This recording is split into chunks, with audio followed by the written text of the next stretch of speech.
Audiobook Segredos da Economia do Reino, de Paul Kuehne. Olá, seja bem-vindo ao canal. Se você gosta desse tema de finanças bíblicas, já curte esse vídeo, inscreva-se no canal para receber mais conteúdos como esse e compartilhe esse conteúdo. Vamos à leitura. Introdução. Eu tenho tido o privilégio de trazer a mensagem do reino para crentes do mercado em muitas nações ao redor do mundo. Parece haver uma fome sem precedentes entre os crentes do mercado em todas as nações, que não estão mais satisfeitos em permanecer nas sombras da mediocridade. Eles são ousados e pressionam para a vinda do reino ao mercado. Esta geração é representada por homens e mulheres em todas as nações que estão desenvolvendo uma visão de mundo decididamente do reino. Você e eu estamos vivendo nos dias do reino que Jesus falou a respeito, quando ele nos ensinou a orar dizendo: venha o teu reino, seja feita a tua vontade. O reino está aqui. Se aprendermos a funcionar pelos princípios desse reino em nossa vida diária, funcionaremos num alto nível de unção e produtividade. Viver no reino significa viver pelos segredos da economia do reino. Contudo, a economia do reino não é um ensino novo na economia bíblica, é parte do plano de Deus, que Deus deu a Moisés para o povo de Israel. Hoje, ao invés de aplicá-la a uma nação e um povo, nós veremos a economia do reino estabelecida mundialmente. Nós estamos experimentando uma restauração do sistema econômico de Deus para o mercado. Para muitos de nós, o entendimento desta economia se resume a 4 palavras: dar dízimos e ofertas. Estas 4 palavras, de fato, representam um componente essencial, mas a economia do reino é vasta em escopo e ampla em aplicação em nossas vidas diárias. Seu sistema econômico deve ser estabelecido no mercado para trazer o reino sobre o qual Jesus falou.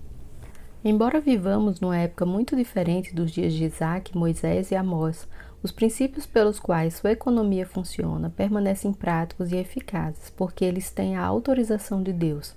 Deus não é portador de necessidades tecnológicas especiais, nem está ultrapassado. Na verdade, ele falou a Daniel sobre a tecnologia dos nossos dias quase 500 anos antes do nascimento de Jesus. Daniel 12:4. Ele tinha conhecimento completo da internet antes de Adão dar a primeira caminhada nesta terra. Ele não tem que revisar seu planejamento estratégico para uma versão atualizada. Ele está pensando no seu plano para a humanidade no tempo presente e futuro. Há alguns anos, durante um tempo de oração cedo pela manhã, o Senhor falou ao meu espírito: eu estou preparando para fazer do meu sistema econômico o sistema dominante na terra, e você ensinará a meu povo como viver em meu sistema econômico. Minha primeira resposta foi: Senhor, se eu vou ensinar seu povo, você deve primeiramente me ensinar. Nos meses e anos que se seguiram, eu recebi uma educação bíblica pelo Espírito Santo que continua até mesmo hoje. Eu descobri que as Escrituras são recheadas de princípios econômicos que são atemporais em sua aplicação e sobrenaturais em seus resultados. A maior parte de minha vida cristã eu tenho sido um empreendedor e homem de negócios, com coração para ministrar às pessoas. Eu tenho viajado o mundo inteiro como um dos embaixadores de Deus para o mercado. Meu histórico como homem de negócios tem me dado uma plataforma singular para falar ao povo de Deus. Descobrir os princípios bíblicos para negócios e governo na economia do reino tem me capacitado a achar a soberana mão de Deus em situações pouco prováveis. É meu desejo compartilhar com você o que me tem sido dado, de forma que você floresça. Deus tem estabelecido estes princípios na minha própria vida e na vida das pessoas representadas neste livro. Enquanto lê, vai se tornar claro para você que há 2 reinos distintamente separados com seus respectivos sistemas econômicos. Estes 2 sistemas econômicos funcionam simultaneamente no mundo e são parte integral de seus respectivos reinos. Assim como os reinos estão em conflito direto um com o outro, assim também estes sistemas econômicos estão em oposição por causa de seus objetivos, metas e resultados conflitantes nas vidas de seus participantes. Você descobrirá que a atmosfera do reino é de esperança e liberdade. O desejo de Deus é nos mover para o lugar onde funcionamos em nossos dons. Quando isso acontece, Ele pode gerar resultados tangíveis em nossas vidas diárias. O reino tem uma atmosfera de serviço, mas nunca de servidão. A coisa maravilhosa a respeito do reino é que há lugar para o almirante e o marinheiro, o pregador e o pintor, o missionário, a dona de casa e o homem de negócio. Neste reino, não é em nossa profissão que Deus deposita o maior valor, mas no caráter dentro de nós. Enquanto lê este livro, você pode descobrir que alguns desses princípios já estão em operação na sua vida. Outros serão novos para você. Todos eles impactarão sua vida durante a semana de trabalho, na medida em que eles são práticos em sua aplicação diária. Tenho certeza de que você será desafiado a aproximar-se de Deus, embora provavelmente por razões diferentes do que você possa pensar. É minha expectativa que, enquanto lê este livro, você descubra o verdadeiro significado da economia do reino. A economia de Deus é uma economia sobrenatural que vai capacitá-lo a tornar-se seu representante no mercado. Você descobrirá que Deus quer uma parceria com você, de forma que Ele poderá dizer: vocês verão novamente a diferença entre o justo e o ímpio, entre os que servem a Deus e os que não o servem. Malaquias 3:18. Paul Kuhn, presidente. Marketplace Leadership International. Capítulo 1. Viver no reino de Deus requer viver pela economia do reino. Deuteronômio 11, 10 ao 15. Porque a terra que passas a possuir não é como a terra do Egito, de onde saíste, em que semeavas a tua semente e a regavas com o teu pé, como a uma horta. Mas a terra que passais a possuir é terra de montes e de vales. Da chuva dos céus beberás as águas, terra de que o Senhor teu Deus tem cuidado. Os olhos do Senhor teu Deus estão sobre ela continuamente, desde o princípio até ao fim do ano. E será que, se diligentemente obedecerdes a meus mandamentos que hoje vos ordeno, de amar ao Senhor vosso Deus e de o servir de todo o vosso coração e de toda a vossa alma, então darei a chuva da vossa terra a seu tempo, a temporã e a seródio, para que recolhais o vosso grão e o vosso mosto e o vosso azeite. E darei erva no teu campo aos teus animais, e comerás e fartar-te-ás. Estes versos poderosos descrevem o início de uma cultura inteiramente nova para o povo de Deus. Eles estavam finalmente indo para a terra que lhes foi prometida depois de 400 anos de escravidão no Egito. Eles estavam sendo guiados pela presença de Deus manifesta, a coluna de nuvem e a coluna de fogo, para uma terra que ele tinha reservado para seu povo. De fato, um povo pagão já estava lá, arando a terra que eles haveriam de possuir, construindo cidades para eles e cultivando suas vinhas. Nenhum capital inicial foi necessário para seus pequenos negócios nesta nova terra. Seus agronegócios já estavam lá esperando por eles. O que é singular a respeito desse momento na história é que o Senhor estava também prometendo ao seu povo um nível de envolvimento sem precedentes na economia desta nação. Estes versos representam o começo de um segundo sistema econômico. Antes deste momento, a bênção econômica de Deus era dada a indivíduos. Agora, pela primeira vez, nós vemos o sistema econômico de Deus estabelecido em escala nacional. Nós estamos vivendo os dias em que Deus está restaurando seu sistema econômico para o mercado em cada nação da Terra. É um sistema que capacitará famílias, negócios, governos e nações a florescer por causa do envolvimento sem precedentes de Deus em todos os aspectos da cultura. Subtítulo: Atenção aos detalhes. Nos versos citados do livro de Deuteronômio, Moisés diz que o Senhor os estava levando para uma terra de que o Senhor teu Deus tem cuidado. Os olhos do Senhor teu Deus estão sobre ela continuamente, desde o princípio até o fim do ano. Nesta nova terra, Deus cuidaria pessoalmente de um dos elementos mais importantes da agricultura, a irrigação. Ele não daria chuva indiscriminada, mas direcionada, chuva cuidadosamente cronometrada. A chuva seródia, que propicia o necessário crescimento no estágio de germinação da agricultura, e a chuva temporã, necessária para que o cultivo atinja o potencial pleno. Ele diz que daria até mesmo pasto para o gado comer. Como pode o Senhor realmente ter observado estes campos, rebanhos e vinhas? Porque ele cuidaria de cada detalhe necessário para o sucesso econômico de uma nação inteira de pessoas. Por que Deus se importaria com o sucesso destes negócios? Isso deve ter sido uma mudança de paradigma inconcebível para um povo que, por quase 400 anos, tinha sido a força de trabalho primária de uma das nações mais poderosas da Terra. Deus estava estabelecendo um novo sistema econômico chamado a Economia do Reino. Subtítulo: Restauração da Parceria. Hoje, há uma crescente consciência entre pessoas do mercado ao redor do mundo a respeito deste mesmo sistema econômico, a economia do reino. Viver produtivamente neste novo sistema econômico exigiu uma mudança de mentalidade para o povo de Israel nos dias do Êxodo. Foi o envolvimento de Deus na economia deles que moldou seu sucesso e não apenas seu esforço humano e engenhosidade. Foi-lhes pedido que arassem e cultivassem a terra, que plantassem e colhessem, mas seu trabalho estava em parceria com Deus. Viver produtivamente nesta economia do reino hoje requer uma mudança de mentalidade de nossa parte também. Em nossos dias, nós estamos vendo acontecer a restauração destes princípios. Os princípios do sistema econômico de Deus sempre estiveram por aí.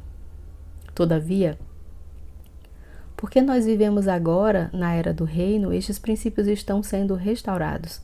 É importante compreender que a mensagem da economia do reino não é um ensino novo que está varrendo a terra, não é uma nova maneira de conduzir os negócios, não é uma questão de higienizar o que já existe, é uma restauração dos princípios da economia do reino de Deus para o mercado.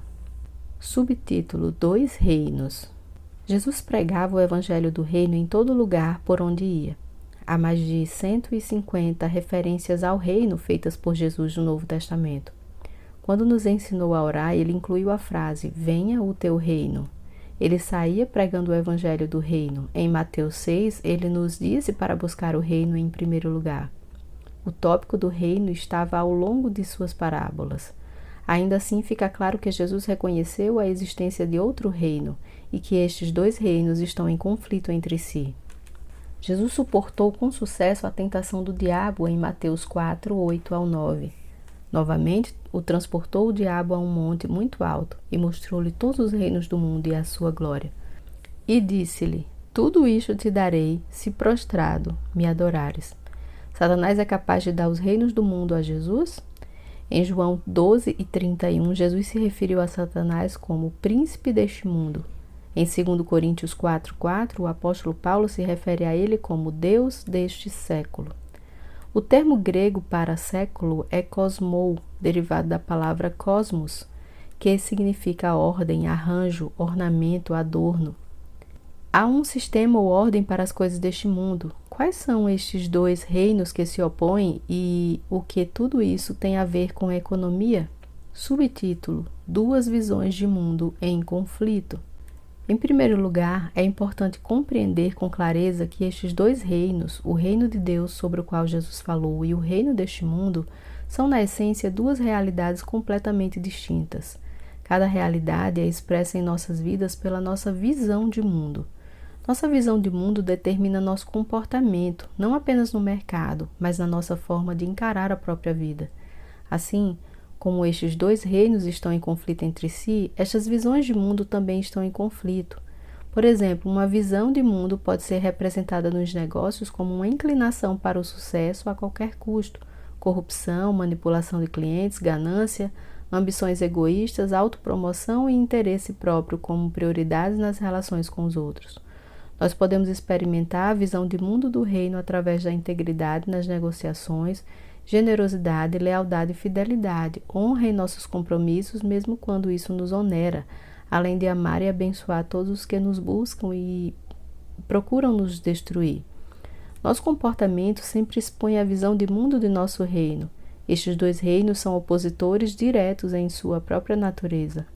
Subtítulo: Metas e objetivos. Estas visões de mundo são completamente diferentes porque suas metas e objetivos são diferentes. Uma visão de mundo é desprovida de Deus e colocará o homem e suas realizações no centro da adoração, embora nunca seja definida como adoração. A outra é uma teocracia, com Deus como governante soberano. Um é o sistema do mundo e o outro é o reino de Deus, do qual Jesus falou a respeito. De acordo com o livro do Apocalipse, um sistema irá, por fim, levar à vinda do anticristo. O outro nos levará à vinda do Messias. Ambas as visões de mundo são realidades. Ambas operam simultaneamente no mundo. Depende de nós a escolha de sob qual realidade viveremos.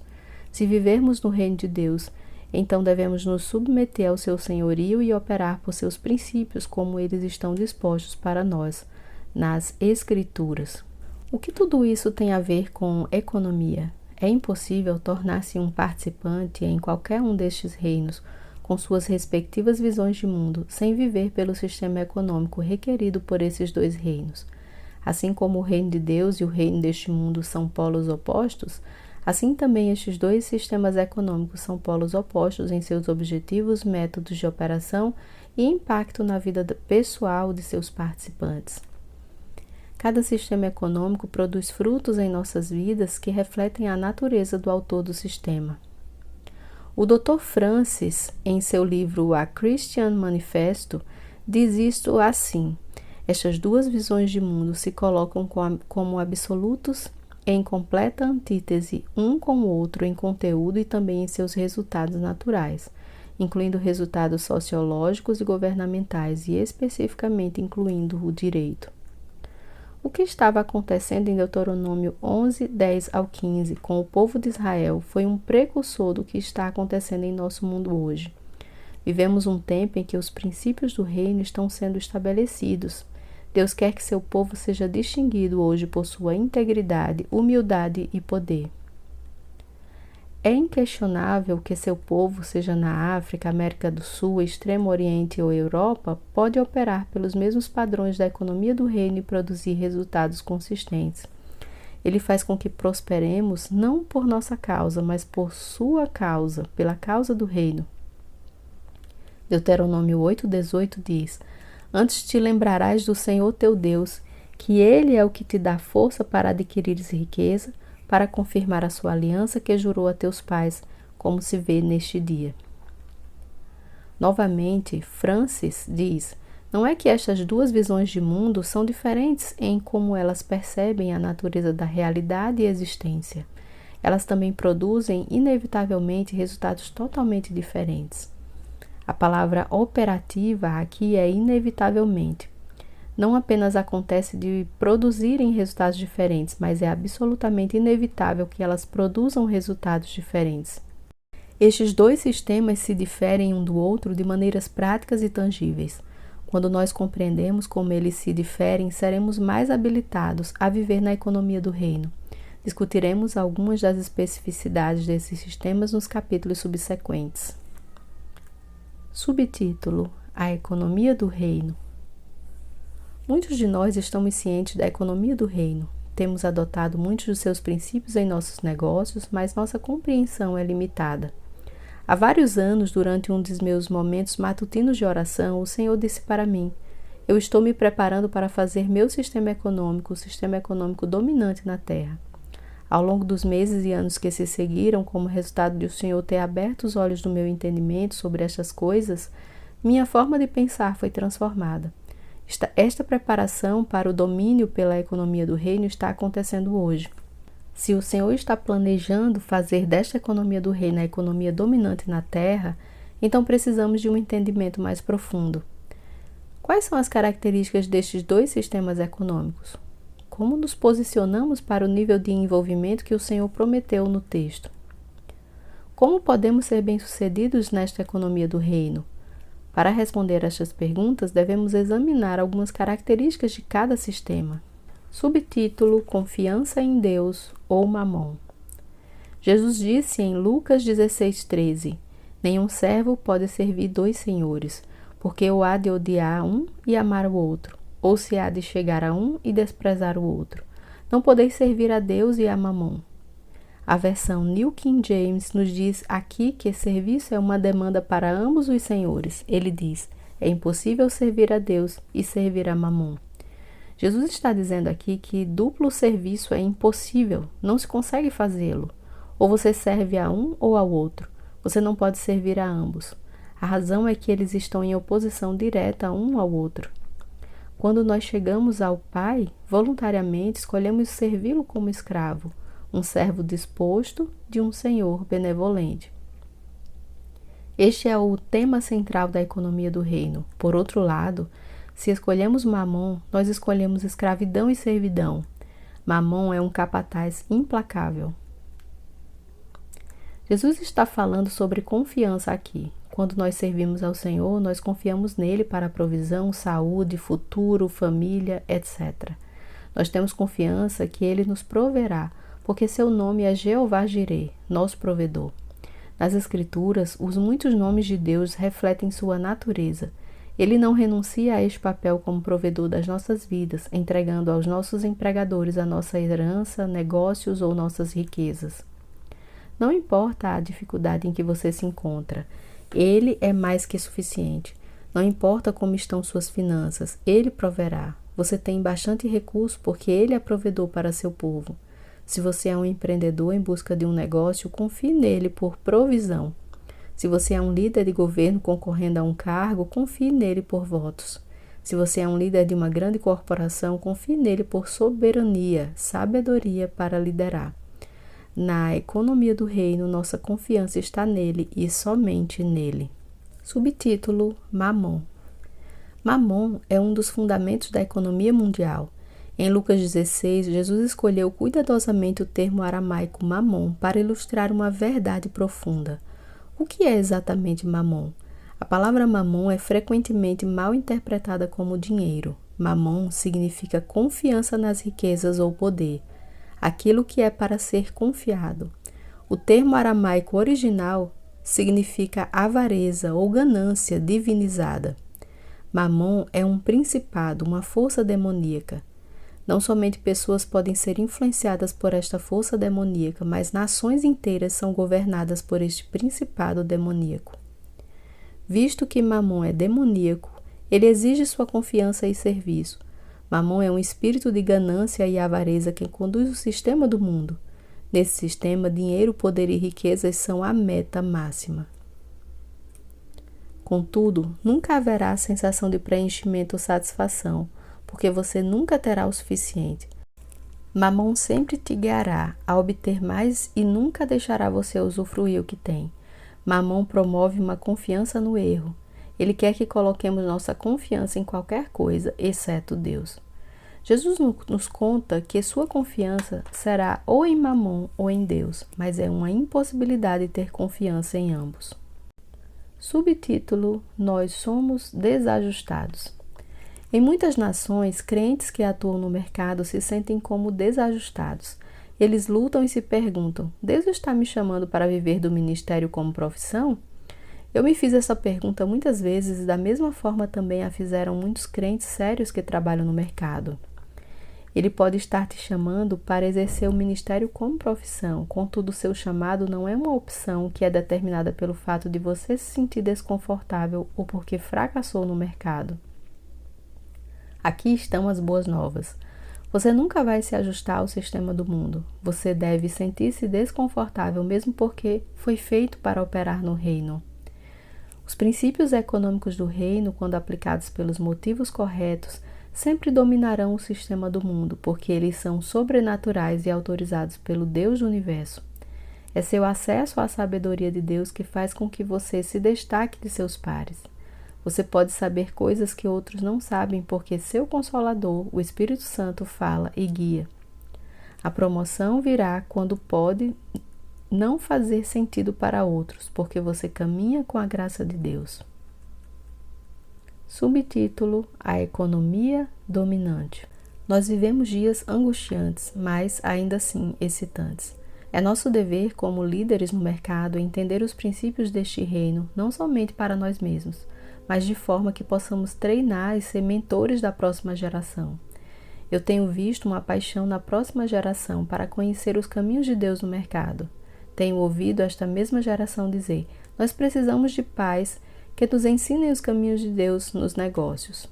Ó Senhor, dê-lhes paz, de forma que possamos falar como Moisés: faze-me saber o teu caminho e conhecer-te-ei para que ache graça aos teus olhos. Êxodo 33:13. Subtítulo: Questões para consideração. Você já levou em consideração que Deus quer estar ativamente envolvido no trabalho que você executa numa frequência regular? Você já pediu a participação ativa dele na sua vida profissional? De qual sistema econômico, como foi descrito neste capítulo, você se encontra participando hoje? Jesus descreveu uma confiança em Deus e uma confiança em Mamon. Onde está a sua confiança para a sua vida diária e seu futuro? Está no seu dinheiro, família, seu conhecimento e habilidades ou está em seu Deus? Capítulo 2. A presença de Deus é nossa marca de distinção. Êxodo 33:16 diz: Como, pois, se saberá agora que tenho achado graça aos teus olhos, eu e o teu povo? Acaso não é por andares tu conosco, de modo a sermos separados, eu e o teu povo, de todos os povos que há sobre a face da terra? Moisés estava tendo uma de suas conversas pessoais face a face com Deus. Seus comentários eram profundos e continuam tão relevantes hoje quanto o foram naquela época. Moisés estava dizendo que, pela presença de Deus, o seu envolvimento pessoal nos detalhes da cultura de seu povo, eles seriam distinguidos de todas as outras nações na terra.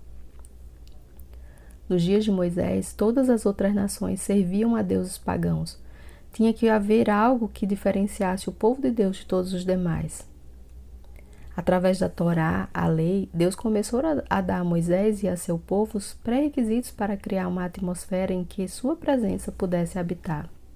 Deus prometeu que não só sua presença habitaria no tabernáculo, mas em suas fazendas, negócios, casas, governo e em cada aspecto da cultura de seu povo. O Senhor estava falando para um povo que formaria uma nação de fazendeiros e peões, pois a maioria das nações daquele tempo tinha economias agrárias. Ele disse a Moisés que enquanto seu povo vivesse pelas orientações da Torá, a obediência deles traria sua presença, e sua presença traria benefícios palpáveis à economia, não apenas individual, mas também da nação como um todo. A presença de Deus era a marca de distinção. Em Deuteronômio 11, o Senhor disse a Moisés coisas surpreendentes a respeito de suas intenções para seus escolhidos. Deus disse no verso 12: Terra de que o Senhor teu Deus tem cuidado, os olhos do Senhor teu Deus estão sobre ela continuamente, desde o princípio até o fim do ano. A palavra hebraica para tem cuidado é darash, significando pisar ou frequentar. Deus disse que seus olhos estariam sempre sobre aquela terra e que ele caminharia sobre ela frequentemente. Esta foi a expectativa que ele criou para seu povo, que estava indo para a sua nova terra. Hoje, os crentes que atuam no mercado podem ter o mesmo tipo de expectativa pelo envolvimento de Deus, desde que criemos uma atmosfera para a presença de Deus habitar.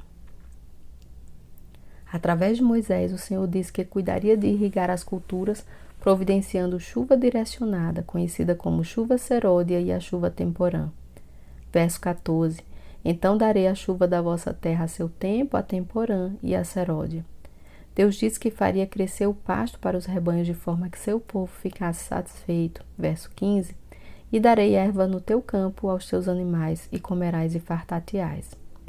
A expectativa do envolvimento de Deus.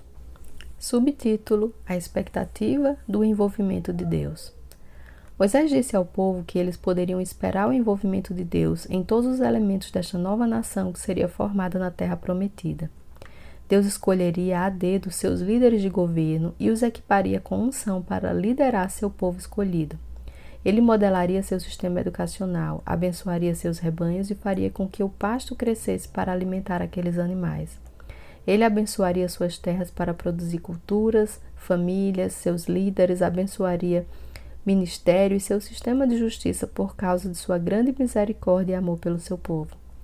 Deus abençoaria sua economia e todos os elementos de sua cultura.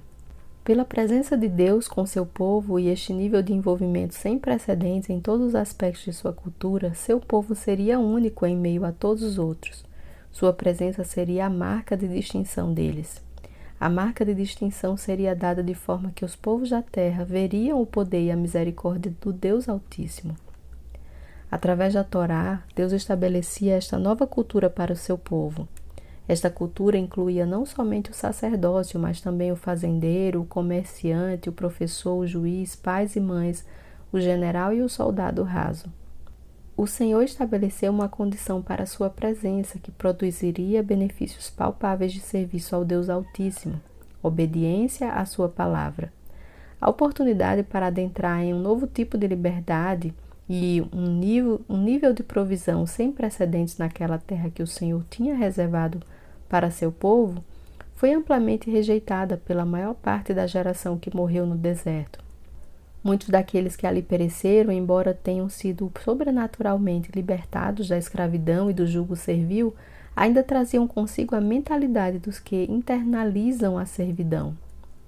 Apesar de estarem experimentando a provisão sobrenatural diária através do maná de cada manhã e testemunharem a presença manifesta do Deus vivo, guiando-os através do deserto com a coluna de fogo e a coluna de nuvem, eles continuaram pensando como escravos. E porque ainda pensavam dessa forma, como se ainda fossem escravos no Egito, eles não poderiam exercer domínio sobre a terra e subjugá-la.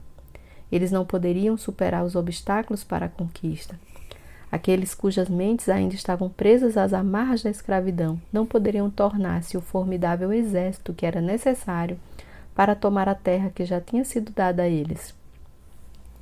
Por causa desta mentalidade, Deus levantou uma nova geração que compreendeu o potencial de ter a distinção a que Moisés se referiu.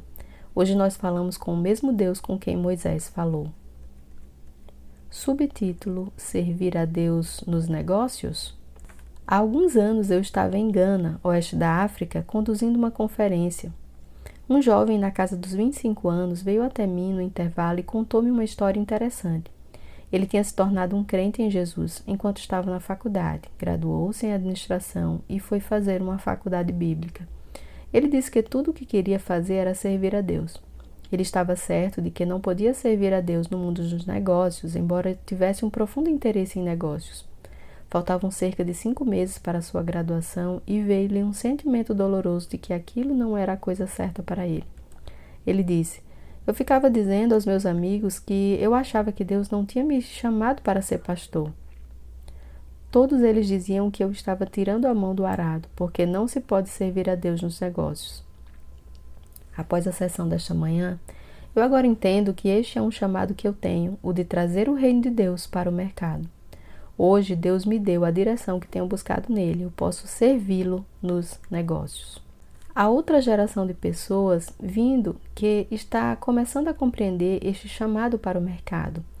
Eles estão fazendo perguntas do tipo: como pode o povo de Deus no mercado se destacar daquele ao redor de nós que serve a outros deuses? O que podemos fazer para trazer o reino de Deus? O simples fato de que eles estão fazendo estas perguntas é um sinal de uma mudança que virá. Há uma chave para encontrar a liberação que todos nós estamos buscando do Senhor. A resposta a essas perguntas hoje é a mesma que serviu àquela nação de fazendeiros: sua presença. Nós temos que acreditar que Ele fará as coisas que Ele diz que fará. Nós temos que acreditar que Ele abençoará nossos campos, rebanhos, negócios, governos, sistemas educacionais, filhos e nossos casamentos. Não somente nossas igrejas. Ele fará isso porque Ele nunca muda. É hora de compreendermos que o tipo de bênção que buscamos vem da mão de Deus e não de nossa própria mão. Subtítulo: O armazém da sabedoria. Nós podemos perguntar: como podem ser todas essas coisas? A resposta é simples: nós temos mais recursos à nossa disposição do que todos os outros têm. Há um armazém de sabedoria e inspiração que Deus tornou disponível a nós. Não está só disponível a pastores, mas também a homens e mulheres de negócios e governos também. O que eu tenho visto é que pastores sabem como obter essa sabedoria, enquanto muitas das pessoas no mercado não estão cientes de que Deus tem esta sabedoria disponível. Eu posso te dizer que Deus sabe tudo e Ele está disposto a compartilhar essa informação com você. Provérbios 2, 7 ao 8 diz: Ele reserva a verdadeira sabedoria para os retos. Escudo é para os que caminham na sinceridade, para que guardem as veredas do juízo. Ele preservará o caminho dos seus santos. O divino armazém de sabedoria criativa está ali para aqueles que escolhem viver uma vida de integridade diante de Deus. Quando nós, primeiro, compreendemos os recursos que Deus disponibiliza para nós, então podemos tirar proveito desses recursos. A sabedoria de Deus é prática e é dada ao seu povo para produzir resultados concretos. À medida que fazemos retiradas desse armazém, as seguintes coisas acontecem. A sabedoria de Deus em nós produzirá resultados tangíveis nas nossas vidas profissionais. Cometeremos menos equívocos. Nosso julgamento e capacidade de tomada de decisão melhorarão, porque nós estamos colaborando com o Espírito Santo e porque nós saberemos coisas que, de outro modo, seriam impossíveis de saber.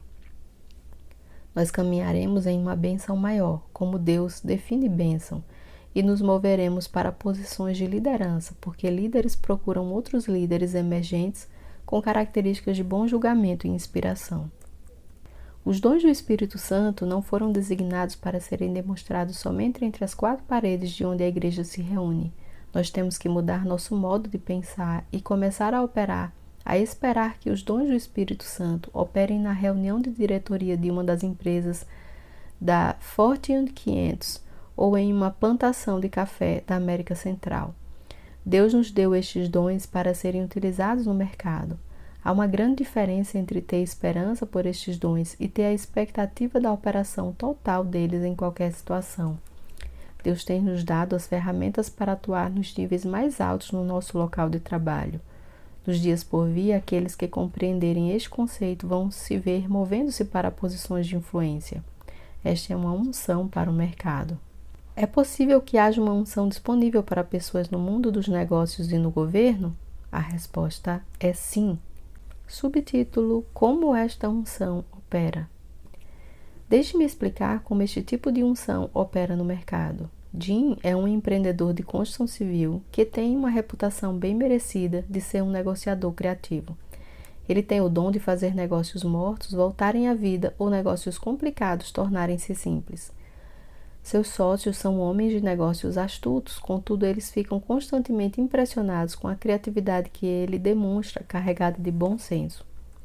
Um dia, eu perguntei para Jim como ele aparecia com aquelas ideias criativas. Ele disse: "É impossível que eu produza essas coisas de mim mesmo. Eu trabalho duro com elas e as levo até onde eu posso. Então, antes de ir dormir, eu oro: Senhor, eu não consigo levar este negócio mais adiante. Se o Senhor não nos ajudar, não me parece que possa acontecer." Salmo 127:2 nos diz: "Inútil vos será levantar de madrugada, repousar à tarde, comer o pão que penosamente granjeaste. Aos seus amados ele o dá enquanto dormem." O Senhor me mostrará como fazer isso enquanto durmo? Invariavelmente, o Senhor me desperta cedo pela manhã e eu vou para o computador e vejo toda a coisa diante dos meus olhos, cada detalhe. O Senhor me mostra os caminhos complicados e criativos para fazer o negócio acontecer. Minhas observações deste homem e este processo ao longo dos anos é que estes negócios, sejam grandes ou pequenos, nunca são norteados pelo interesse próprio ou ambição egoísta, mas pelo que honra a Deus e pelo que é melhor para todas as partes envolvidas no negócio. Que maneira singular de conduzir um negócio! Ainda assim, este é o único jeito de conduzir negócios na cultura do reino. O Senhor colabora com esse tipo de abordagem. Sua presença e parceria são as marcas de distinção de que Moisés falou. Quando nós atendemos aos seus critérios e o buscamos de todo o coração, abrimos um paradigma inteiramente novo na criatividade de Deus. Muitos estão operando neste tipo de unção de mercado. Para outros, isso demandará algumas mudanças. Subtítulo: Atividade, Presença. Certa manhã, o Senhor me despertou bem cedo para orar. Isso tem sido um fato recorrente para mim ao longo dos anos e a parte do dia que eu mais aprecio. Contudo, eu ficava lutando com o que percebia ser uma queda do nível de atividade na minha vida. Por mais de 20 anos, eu tinha estado à frente de um negócio que exigia muito de mim e, sob a direção de Deus, iniciei um processo de reestruturação da minha vida para passar mais tempo em oração, estudando, escrevendo e cumprindo as duas tarefas que Ele me deu em meados dos anos 90. Em muitos aspectos, este foi meu tempo de ativação, digamos assim. Levei mais de um ano para fazer esta transição. Eu não tinha mais o mesmo nível de atividade nos negócios e as demandas do meu tempo com o qual eu tinha vivido por muito tempo. Havia menos ligações telefônicas, e-mails, decisões, prazos, agenda cheia e pressões diárias. Todavia, esta transição foi mais difícil do que eu esperava. Embora eu ainda tivesse uma agenda cheia, porque eu passava mais tempo orando e estudando, tinha a concepção errada de que menos atividade profissional deste tipo era igual a menos valor, menos importância. Naquela manhã, o Senhor disse duas palavras, atividade e presença. Eu refleti sobre aquelas palavras por algum tempo e finalmente perguntei ao Senhor se Ele explicaria o que elas significavam. Ao longo dos anos, eu descobri que para mim é muito mais frutífero fazer perguntas ao Senhor do que fazer afirmações para Ele. Ele disse algo que impactou profundamente minha vida. Atividade nunca produzirá minha presença. Minha presença sempre produzirá atividade produtiva e focada. Adoração é um importante componente destes momentos, porque a adoração cria a atmosfera para a presença de Deus. Isso não significa que Deus dará sua inspiração e sabedoria a respeito de determinado assunto somente sob estas condições. Certamente Ele dará sabedoria durante o dia quando nós pedimos a Ele. Entretanto, nós usufruímos de um nível muito mais profundo de seu conhecimento quando nos esforçamos por ter tempo para somente assentar em sua presença em adoração e com os ouvidos abertos.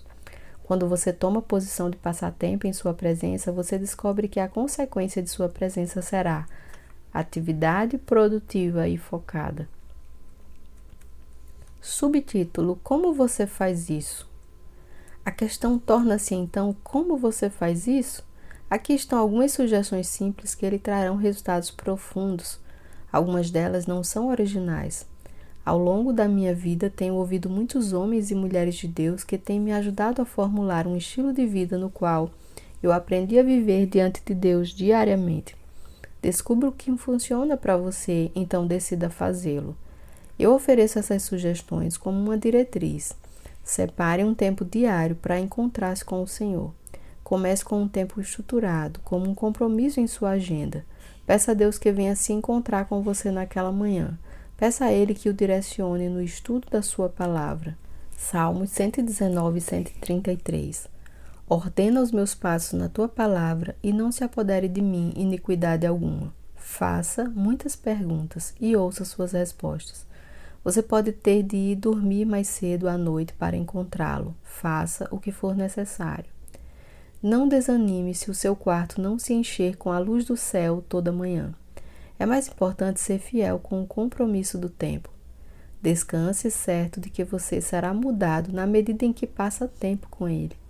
É impossível não ser mudado. O Senhor não desperdiçará o tempo dele nem o seu. Eu lhe asseguro que Ele honrará seu compromisso com Ele. Oh, glória! Traga diante dele questões de trabalho e peça-lhe por sua inspiração. Não é contrário ao Espírito pedir a Deus para abençoar seus negócios e ambiente de trabalho. Se você está no mundo dos negócios, peça a Ele para abençoar os negócios. Peça que Ele lhe mostre como fazer as coisas da melhor forma. Peça-lhe pela sua sabedoria para que você seja um gestor ou funcionário melhor. Se você está no governo, peça sabedoria para governar. Traga estes assuntos diante dele e então apenas se assente e ouça.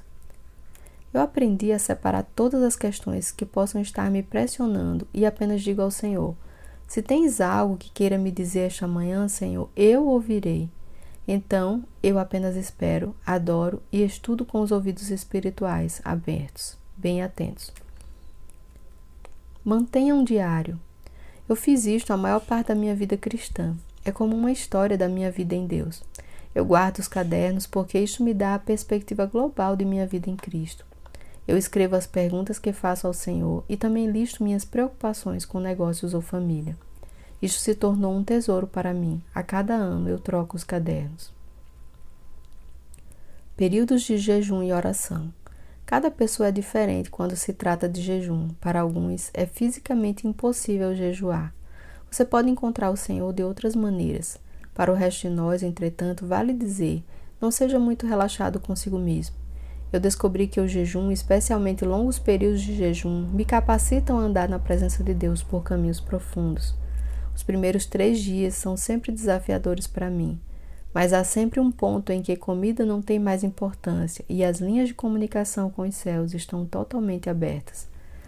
Novamente digo, é aceitável jejuar e orar pelos seus negócios. O Senhor está tão envolvido com seus negócios quanto com sua igreja. Ele quer que seus caminhos, seus campos floresçam e seus rebanhos se multipliquem. Separe tempo para jejuar e orar pelos seus negócios ou pela empresa em que trabalha. Se você é responsável por gerenciar pessoas e não pode tirar este tempo, faça o que puder. Se você é um empregado, trabalhe, ore e jejue. Há uma palavra hebraica no Antigo Testamento que significa trabalhe e adore. Não é incrível que a definição destas palavras seja intercambiável? A ideia é que em dias específicos você compareça perante o Senhor jejuando e orando pelo seu lugar de trabalho. Se possível, esvazie-se de tudo e apenas esteja em atitude de oração durante o dia. Isto é algo que pode funcionar melhor para líderes do governo e de negócios, embora esteja disponível para todos nós de alguma maneira. Descubra o que funciona para você e então faça. Subtítulo: Aplicação prática. Há alguns anos o Senhor me disse para separar uma tarde por mês para estar a sós, longe de escritório, sem celular e orar apenas pelo negócio e nada mais. Esta foi uma ideia revolucionária para mim. Eu nunca tinha ouvido falar de algo assim. Eu sempre achei que o Senhor tinha um interesse passageiro pelo meu negócio, mas sua preocupação real era com coisas espirituais. É assim que muitos de nós somos programados para pensar, mas nada está mais distante da realidade. Eu quase me senti culpado aquele primeiro dia, porque a ideia de orar por um negócio parecia tão contrário às coisas do Espírito, mas obedeci. Aquela obediência não somente mudou meu negócio, mas minha vida. Este foi um dos segredos de Deus. Minha tarde evoluiu para um dia de oração e jejum por mês. O Senhor me disse para separar um dia durante a semana de trabalho, porque era para ser um sacrifício para mim. Para alguns, este arranjo pode não ser possível e novamente eu o ofereço somente como uma sugestão. O dia em que eu separava sempre acabava sendo o dia pelo qual eu tinha que lutar.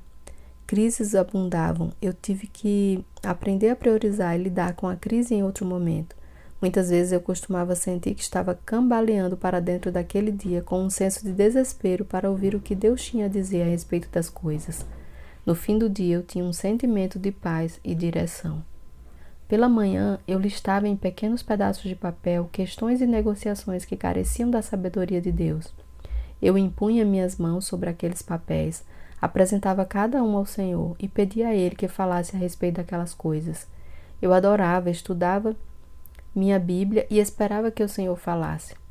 No correr do dia, o Senhor começava a me dar impressões sobre aqueles assuntos e então eu anotava nos papéis.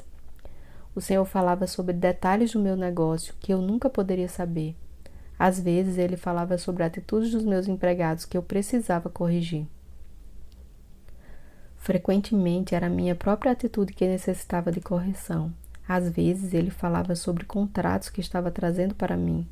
Tornou-se um dia em que eu aprendi a apreciar, mas um pelo qual eu precisava guerrear. Ao longo dos anos eu aprendi que Deus conhecia tudo sobre o meu negócio e que Ele estava disposto a revelar parte de seu conhecimento a respeito, na medida em que eu passasse algum tempo longe de tudo que não fosse Ele. Em uma das ocasiões, uma das questões era a publicidade. Eu disse a Deus que era o seu negócio e eu não sabia como anunciar seu negócio. Se Ele quisesse que o nome do seu negócio estivesse na frente das pessoas na nossa região, Ele teria que me mostrar como. Em 9 meses, eu fui convidado 4 vezes para falar em programas de televisão que abordavam o meu segmento de construções residenciais, para falar a respeito de minha empresa. Eu também fiz artigos de revista e publicações internacionais sobre minha empresa ou os produtos de minha empresa. Em nenhum momento eu pedi isso ou paguei pela publicidade. Eu comecei a amar aquele dia.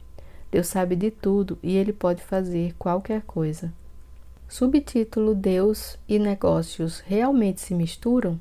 Constantemente eu ouço algo de cristãos mais jovens que atuam no mercado em muitas nações. Os pais, líderes cristãos mais velhos e bem-sucedidos nos negócios e no governo, estão nos dizendo que Deus e negócios não se misturam.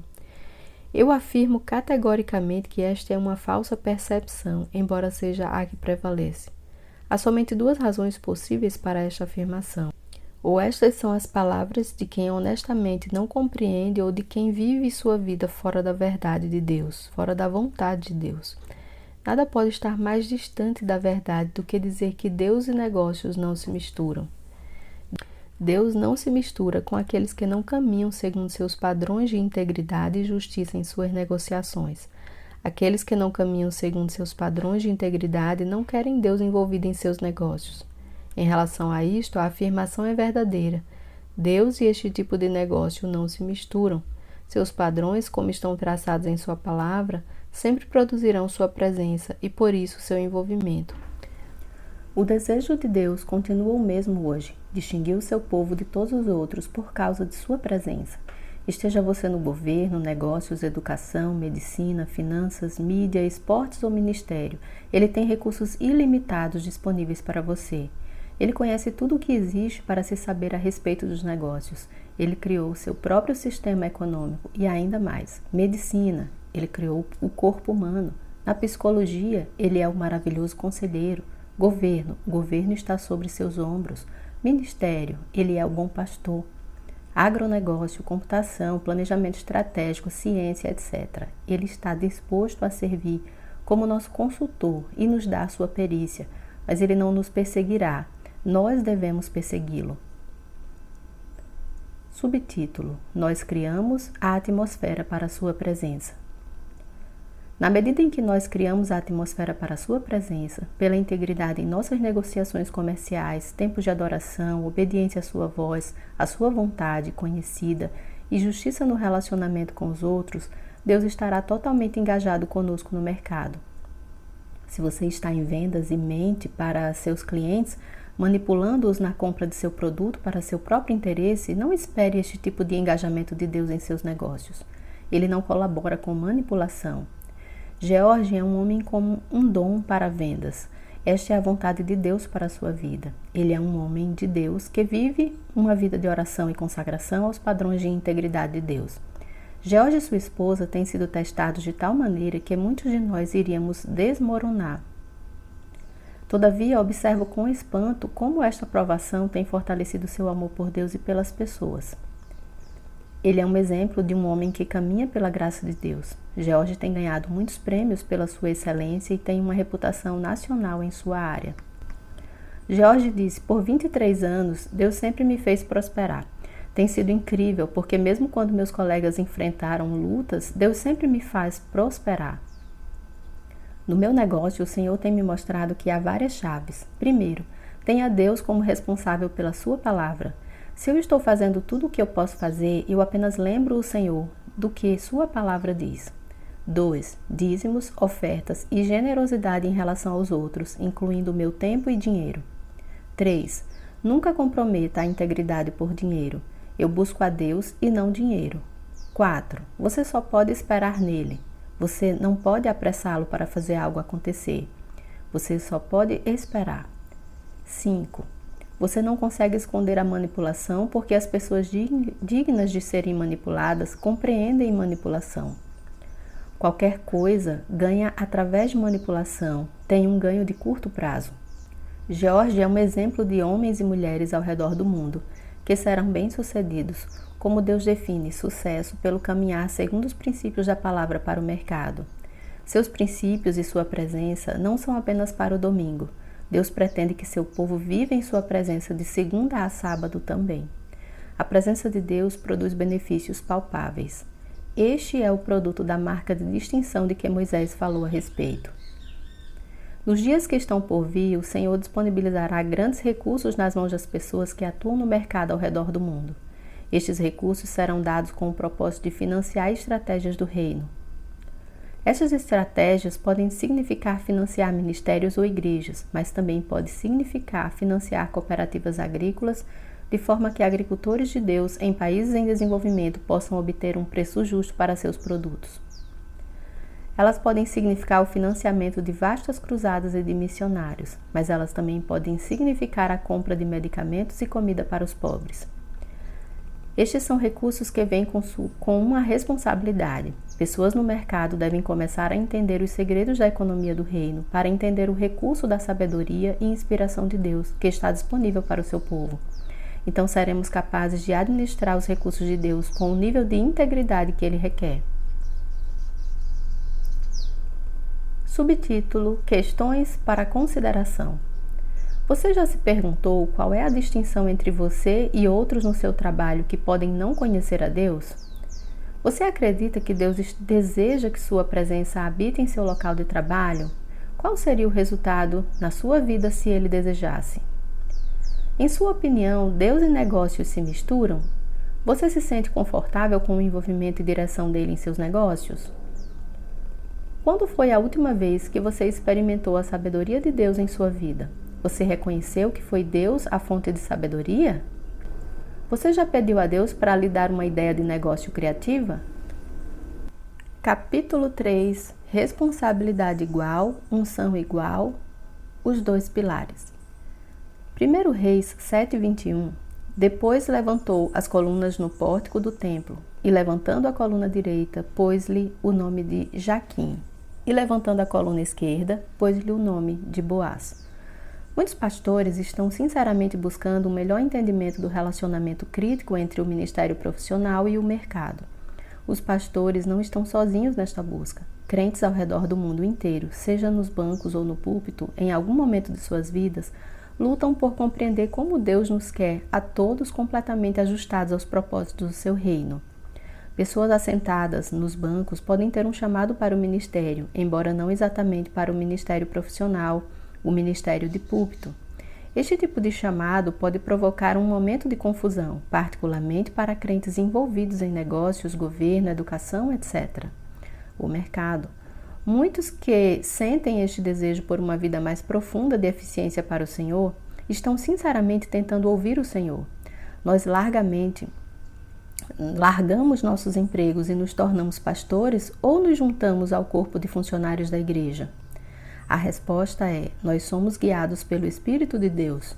Achamos esse papel que Deus tem para nós e somos guiados não pelo desconforto com nossas circunstâncias atuais, não pelo nosso desejo de ministrar, mas pelo nosso compromisso com o plano de Deus para a nossa vida. Precisamos compreender nosso papel e permanecer nesse papel até que ele traga promoção. Desconforto pessoal tem pouco a ver com ser guiado pelo Espírito de Deus. Se nosso papel é o de pastor, então devemos caminhar nesse papel. Mas se esse papel é o de empreendedor, então devemos caminhar nele com a mesma honra e zelo. Subtítulo: A escada mítica. Às vezes, nós pensamos em termos de uma escada mítica que nós devemos subir para realmente agradar a Deus. O degrau de baixo da escada é o mercado, ou seja, negócios, governo, etc., que é frequentemente chamado de saúde secular ou trabalhar por dinheiro. Para alcançar o degrau superior desta escada, que representa serviço a Deus, nós devemos deixar o mercado e nos tornar pastores ou missionários. Quando pensamos assim, convivemos com duas concepções errôneas. A primeira delas é a de que o envolvimento de Deus no nosso trabalho é mínimo. Por isso, nossa responsabilidade para com Ele também é mínima. Se Deus não está assim tão envolvido conosco, então não importa muito se, de tempos em tempos, nós faltamos com nossa integridade. Se Ele somente se torna totalmente envolvido com o sagrado e nós estamos no degrau de baixo desta escada mítica, o trabalho secular, então nós somos mais ou menos deixados à mercê de nossos próprios esquemas com mero envolvimento periférico do Senhor. As Escrituras desfazem esta concepção errônea. Colossenses 3:23 diz: E tudo quanto fizerdes, fazei-o de todo o coração, como ao Senhor e não aos homens. Tudo o que nós fazemos durante o dia de trabalho é santo para o Senhor. Não importa se nós pastoreamos uma igreja ou limpamos um banheiro, se somos missionários, embaixadores ou cavadores de fossa. De acordo com Colossenses 3, tudo é santo para Ele, que se importa com tudo. Desde o quão duro nós trabalhamos até nossa pontualidade e integridade e o respeito por aqueles em autoridade sobre nós. Nós o representamos para o mundo. de segunda a sábado. Ele está totalmente envolvido todo o tempo em tudo o que fazemos, seja no culto de adoração na igreja ou comandando uma reunião de acionistas de uma das empresas que você possa trabalhar. Ele está procurando por uma exposição de nosso caráter, seu caráter em nós, em todas estas coisas. A segunda concepção errônea é a de que nós temos que nos mover do trabalho secular para o trabalho sagrado para chegar ao topo da escada mítica. Eu me lembro, depois do primeiro segmento de uma de nossas conferências da Marketplace Leadership em El Salvador, um pastor de cerca de 50 anos veio até mim chorando. Ele me disse sobre seu desejo profundo de servir a Deus e ministrar às pessoas. Ele disse que tinha sido um homem de negócios por muitos anos, mas que teve um fracasso alguns anos antes.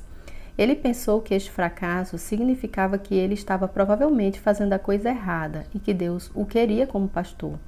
Ele achou que não seria possível servir a Deus como homem de negócios, então ele partiu para o ministério como profissão. Ele foi acolhido por alguns colegas ministros como alguém que finalmente viu a luz e, por fim, se tornou pastor de uma igreja. Mesmo tendo se tornado pastor, ele continuou a sentir este amor e profundo interesse por negócios. Ele confessou que tinha lutado para encontrar satisfação e eficácia no ministério pastoral.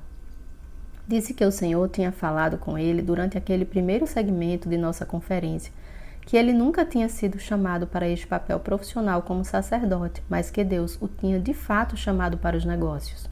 Ele me contou que agora compreendia que havia sido designado para servir a Deus com o mesmo zelo e paixão nos negócios. Ele ergueu suas mãos para o céu, chorou de alegria e disse: "Glória a Deus". Ele me contou que agora compreendia que havia sido designado para servir a Deus com o mesmo zelo e paixão nos negócios. Ele ergueu suas mãos para o céu, chorou de alegria e disse: "Glória a Deus". Subtítulo: Deus sabe de quantos pastores o mundo precisa. O mundo precisa de pastores. As pessoas no mercado também precisam de pastores. O reino não funcionará sem eles. Eles zelam por nossas almas e, por determinação divina, têm um lugar especial em nossa cultura. Mas Deus sabe de quantos pastores o mundo precisa. Então Ele equipa o número certo para cada geração. Se você não está equipado emocional e espiritualmente para ser um pastor, terá um árduo trabalho tentando satisfazer as demandas deste papel a longo prazo. Sob um ponto de vista mais amplo, o povo de Deus, que precisa do cuidado de um de seus pastores, não obterá aquilo de que tem necessidade. Você florescerá, por fim, quando encontrar o papel que você foi divinamente equipado a desempenhar, seja ele como pastor, dona de casa ou empreendedor. Muitas pessoas no mercado que têm no coração um desejo sincero de servir a Deus encontram-se confusas diante dessas questões. Não parece que estamos conseguindo levar aos crentes ao redor do mundo a mensagem de que é perfeitamente apropriado e necessário servir a Deus no mercado, se este é o papel de Deus para nós. A questão para todos nós é: qual é o nosso papel? Quando Deus nos chama para um papel, seja ele qual for, somos divinamente equipados para aquela tarefa específica. Somente naquele papel nos tornaremos mais eficazes e encontraremos satisfação duradoura. O fracasso nesse papel, atuação no mercado, não significa necessariamente que Deus esteja movendo você para o ministério em tempo integral ou para o sagrado. Pode apenas significar que você está fazendo algumas coisas de maneira errada e correções precisam ser feitas. Pode significar também que você está num período de testes. Isaías registrou o ponto de vista de Deus nesta matéria em Isaías 55, 8 ao 9. Porque os meus pensamentos não são os vossos pensamentos, nem os vossos caminhos, os meus caminhos, diz o Senhor. Porque assim como os céus são mais altos do que a terra, assim são os meus caminhos mais altos do que os vossos caminhos, e os meus pensamentos mais altos do que os vossos pensamentos. Estes versos são bem conhecidos, mas eles se aplicam a todas as áreas da vida, incluindo o mercado. Deus define sucesso e fracasso em termos diferentes do que nós definimos. O que nós consideramos fracasso, muitas vezes ele pode considerar como um processo de desenvolvimento de caráter. E é em nosso caráter que Deus deposita o maior valor, não no sucesso como nós o definimos. Ele tem um padrão de medida diferente. Subtítulo: Cheios de sabedoria, conhecimento e espírito.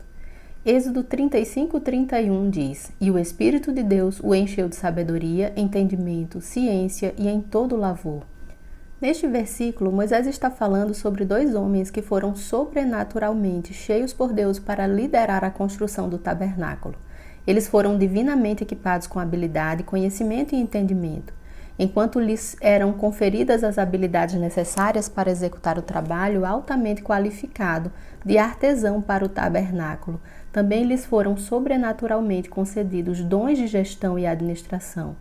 Eles receberam inteligência, entendimento e inspiração.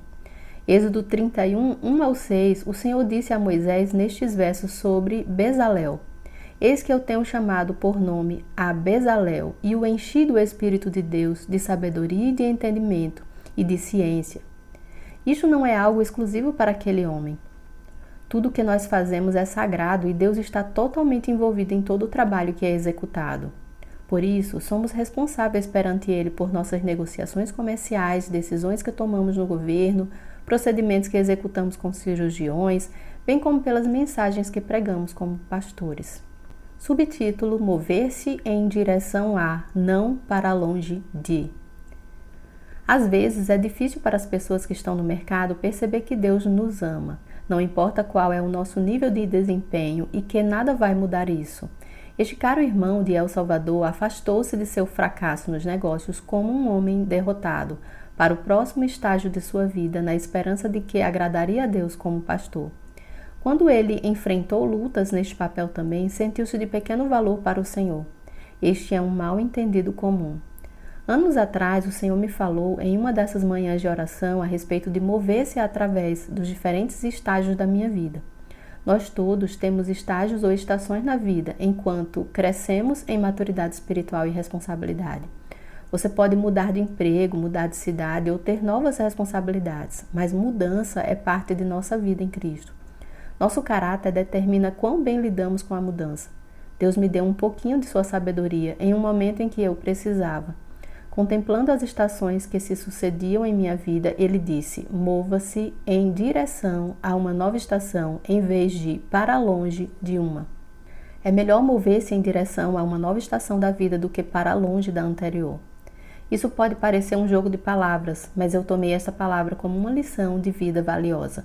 Quando o Senhor promoveu transições em minha vida, vi que era importante para mim deixar uma estação de minha vida em vitória, tendo completado minha tarefa e pronto para os desafios da próxima estação. Logicamente, nós fazemos estes movimentos pela direção do Espírito Santo e nunca porque possa parecer um negócio melhor. Romanos 8,14 diz: porque todos os que são guiados pelo Espírito de Deus, esses são filhos de Deus. Este versículo tem aplicação prática nesses estágios ou estações específicas da vida dos quais estamos falando. Nós não nos movemos através desses estágios tendo fracassado, esperando algo melhor no próximo. Eu quero enfatizar aqui que mesmo que outros vejam sua situação como de completa derrota ou fracasso, você sabe se conquistou algo e está pronto para seguir adiante. Você não pode medir seu progresso nessa jornada da vida por outras pessoas, somente pela sua obediência ao Espírito Santo. Você pode se sentir ferido da batalha, mas Efésios 6,13 diz: portanto, tomai toda a armadura de Deus para que possais resistir no dia mau e, havendo feito tudo, ficar firmes. Se alguém sabia a respeito de ferir-se e permanecer firme, esse era o apóstolo Paulo. Ele foi chicoteado, açoitado e preso inúmeras vezes. Também foi náufrago e mesmo assim continua a cumprir sua tarefa. Eu me pergunto se os amigos de Paulo não chegaram a questioná-lo: você precisa achar um novo emprego. Este vai acabar te matando. Paulo era mais qualificado do que a maioria dos homens para dizer: e havendo feito tudo, ficar firmes.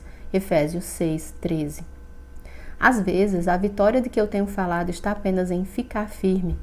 Todavia, quando aquela mudança vem, seja por escolha sua, seja porque alguém escolheu por você, levante-se e encontre algo sobre o qual alegar sua vitória. Não se permita mudar de estação sentindo-se derrotado e não se preocupe com o que os outros possam pensar. Nós temos que agradar somente a uma pessoa. Subtítulo: A diferença de entendimento. Qual é o modelo de Deus? Muitas pessoas que atuam no mercado não estão bem certas sobre onde se encaixam no reino de Deus. Nós prosperamos em um mundo de governo e negócios. Contudo, há um desejo de agradar ao Senhor com nossas vidas. Como poderia Deus se preocupar com qualquer outra ocupação que não o ministério verdadeiro? Como encontramos nosso lugar? Como transpomos essa diferença de entendimento para ser liberados a fazer aquilo que somos chamados a fazer, seja qual for o chamado? Deus está dando entendimento a algumas igrejas e líderes atuantes no mercado, ao mesmo tempo em que está ativando pessoas em suas congregações com discernimento para trazer Cristo ao mundo de maneiras singulares. Pessoas no mercado estão se posicionando para liderar e transformar negócios e governos. Eles percebem com clareza que os recursos financeiros normalmente vêm junto com estratégias para trazer o reino às cidades, regiões e nações. Subtítulo: O Templo de Salomão.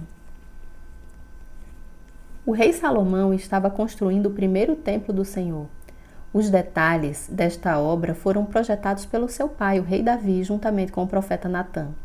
Construir este templo para o Senhor estava no coração de Davi, mas ele foi impedido de fazê-lo por ter derramado muito sangue. Então a tarefa foi dada ao seu filho Salomão. O pórtico do templo era uma entrada coberta para esta estrutura magnífica.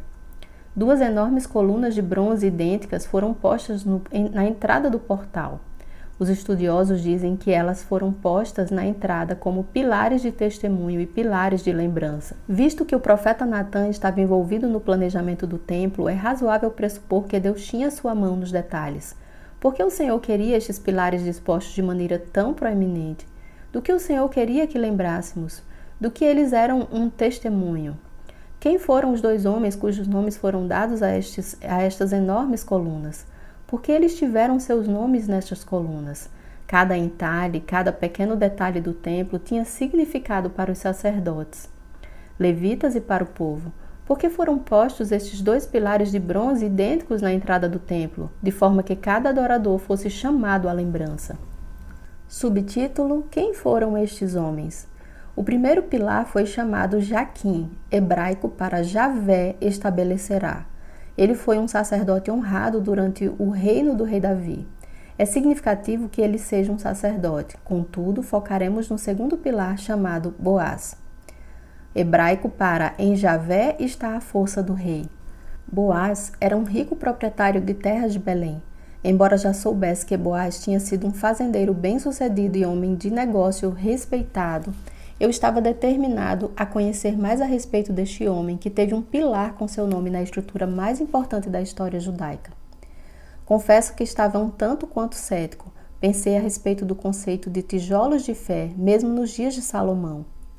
Compre 100 tijolos de fé para o prédio do templo e seu nome será colocado numa placa pequena. Compre 10.000 tijolos de fé e lhe será dada uma coluna com seu nome nela. Enquanto lia estes versos, imaginava Salomão indo até este homem de negócios rico e dizendo: Boaz, se você doar uma grande quantidade de materiais para o templo, você terá seu nome inscrito no pilar da entrada do templo. Então todos se lembrarão de você e das ofertas que você deu. Às vezes, pessoas que estão no mercado amam ter seus nomes gravados em coisas. Quanto mais tijolos de fé nós comprarmos, maiores serão nossos nomes gravados nas pedras para todos verem. Eu te digo, esta é a antítese de tudo o que eu sei a respeito de liderança no reino. Enquanto lia estes versos, pensava comigo mesmo, Boaz deve ter pago uma nota para esta enorme coluna de bronze levar o seu nome.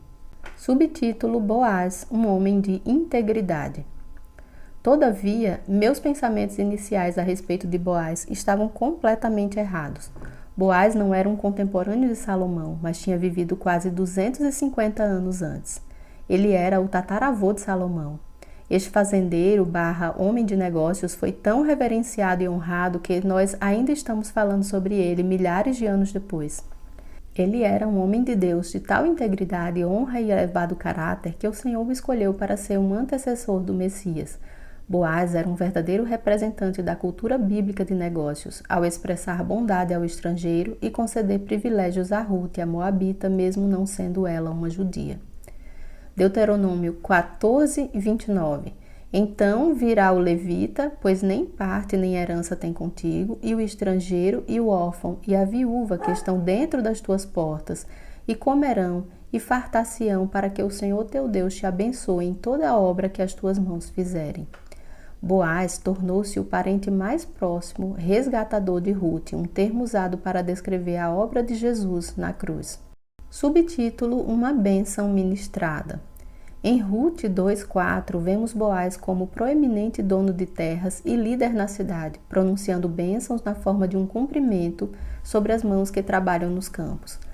Na maioria dos negócios, do princípio dos tempos até os dias de hoje, este tipo de trabalhador passa despercebido pela administração e certamente pelos donos de negócios.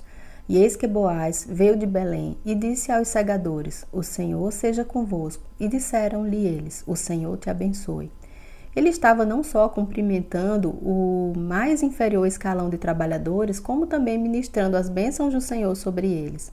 Este era um homem de Deus, grato, que prestava atenção às coisas pequenas. Ele demonstrou tão elevada integridade moral e generosidade que ainda hoje é reverenciado. Subtítulo: Justiça longe da vista dos outros. Na noite em que Ruth pediu a Boaz para ser seu parente próximo resgatador, este homem importante, todavia humilde, tomou uma decisão moral correta por causa do seu temor ao Senhor. Sua escolha situava-se entre a imoralidade e a retidão e a obediência à lei de Deus. Se tivesse escolhido a primeira, ele teria se tornado uma figura sem rosto e sem nome na história. Porque escolheu a retidão quando ninguém estava lá, a não ser Ruth, a moabita, uma estrangeira, ele é reverenciado, não somente na história judaica, mas nós estamos falando sobre o seu exemplo de caráter de Deus ainda hoje. O estudo do livro de Ruth é também um estudo de Boaz. Quantos de nós tomamos diariamente pequenas decisões similarmente privadas que entristecem o Senhor e nos desqualificam ao nosso lugar na história? Ele quer ser servido pelo homem integral, não apenas o homem do banco da igreja aos domingos. Ele quer que nós o representemos nos negócios, na nossa vida social, no relacionamento familiar com nossas esposas e filhos e etc. Espera-se que sejamos os representantes do Senhor em cada área de nossas vidas, todos os dias.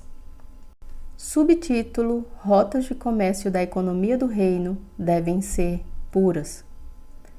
Estes dois pilares de tamanho, peso e importância igual, os pilares da lembrança, comunicavam aos adoradores no templo, perante o Senhor, responsabilidade igual para implementar seus propósitos. Eles eram um lembrete de que o caráter de Deus, seja para um sacerdote ou homem de negócios, é o que tem importância duradoura para o Senhor. Estes dois pilares nos lembram que liderança aos olhos de Deus não é uma função que depende do homem ser um sacerdote ou um negociante.